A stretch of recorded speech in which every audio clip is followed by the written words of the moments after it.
Good evening and thank you for joining us for 27 tonight. I'm Mona Lisa Tatum. We begin with our big story, the continuing efforts to educate the community about HIV and AIDS. The Cayman AIDS Foundation is stepping up its efforts in order to do so. Just today, they installed condom dispensers in 4 bars across Grand Cayman in hopes to create awareness and to encourage safe sex. Joining me now is Executive Director of the Cayman AIDS Foundation, Noel Smith. Good evening, Mr. Smith. Good evening, Mona. All right, so why the dispensers?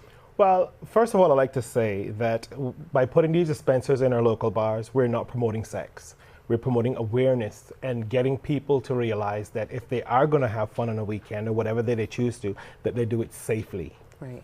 Okay, so do you think that the bars actually putting them in place, that we're kind of shedding some of, that we're actually talking more about HIV and we're shedding some of the stigma? Yes, we are. Basically, I was quite shocked actually to see how many bars came on board so quickly because of the stigma and stuff behind HIV. I thought we would have had a hard time getting the dispensers in, but surprisingly, a lot of bars jumped and came straight on board, which means that people are discussing it a lot more, and it is a topic that's being discussed quite more than we thought it were being. Okay, so now, since 1985, 120 people in Cayman have contracted either HIV or had AIDS.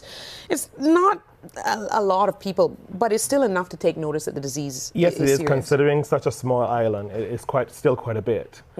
So I would say that we need to educate more in the field of HIV and how to protect yourself. Okay, so what is CAF then doing? Well, we're offering programs at the moment where we actually go out into the community to businesses and offer HIV lectures where we discuss on a one-to-one with employees, giving them an idea of how to protect themselves, what to look forward for, not to discriminate against anyone that does have HIV in the workforce. We want people to feel more freely that are actually HIV positive, that they'll be able to disclose themselves should they choose to and not be shunned or treated differently from anyone else. And how can people get more information? Well, they can go to our website at www.caf.ky or come into our office, which is 21 Cayman Village, which is across from Kirk's. No, there's a lot of information on the website. Yes. So what are you also doing when it comes to, you just received an education officer, you just had someone come on board, is that correct? Miss Charlene Henriquez is our education officer. She's the lady that handles all of our lectures and go out into the community giving courses and stuff on HIV.